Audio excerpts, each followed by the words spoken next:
ভাইজান, একটা ভিডিও দেখলাম, সৌদি আরবে একটি ভাই মাঠে পড়ে নিজের গলা নিজে ছুরি দিয়ে কাটছে।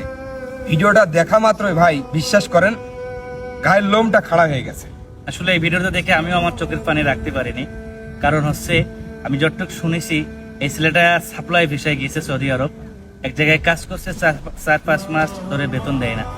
জানি না তার সাপ্লাইয়ের বাংলাদেশি কি বা সৌদি আরব বা অন্য দেশের হোক, যখন বেতন দেয় না মা হঠাৎ অসুস্থ হয়ে পড়ে। এর মা অসুস্থতার কারণে মারা যায়। এই ইমার্জেন্সি ছুটি চাই, ছুটিও পায় না। লাস্টে না পেরে এই যে একটা ফাঁকা ফিল্ডে গিয়ে এই সিদ্ধান্ত সে নিয়েছে। কত বড় হৃদয় বিদারক হইলে এই সিদ্ধান্ত সে নিতে পারে। তা আমি বলি, দেখেন মালয়েশিয়া যারা আছে এজেন্সি বা সাপ্লাই বিষয়, দেখেন আমি কিন্তু এজেন্সির আন্ডারে কাজ করি, লোকজন দেখাশোনা সুপারভাইজার। আমার বস এই দিক থেকে অনেক ভালো, কারো বেতন নিয়ে কোনো ঝামেলা করে না। প্রত্যেক মাসে 7 তারিখের ভিতর, সর্বোচ্চ 2-1 দিন লেট হলে হতে পারে ইনকেস কোনো সমস্যার কারণে, নাহলে 7 তারিখে বেতন দিয়ে দেয়। এই জন্য যারা এই এজেন্সির সাপ্লাইয়ের লোক কাটান, এই কাজ করে ভাই পারিশ্রমিক দেন না, এর বিচারে আল্লাহ নিজে হাতে করবে। আপনি এটা ভেবেন না এই দুনিয়ায় 4 দিনের সুখ বড় সুখ, এটা কোনো সুখই নাই। আসল সুখ তো ভাই মরার পরে, এর হিসেব আপনার দিতে হবে। এই ছেলেটি আত্মহত্যা করে, সে মহাপাপ, আত্মহত্যা মহাপাপ, কিন্তু সে কম দুঃখে আত্মহত্যা করেনি।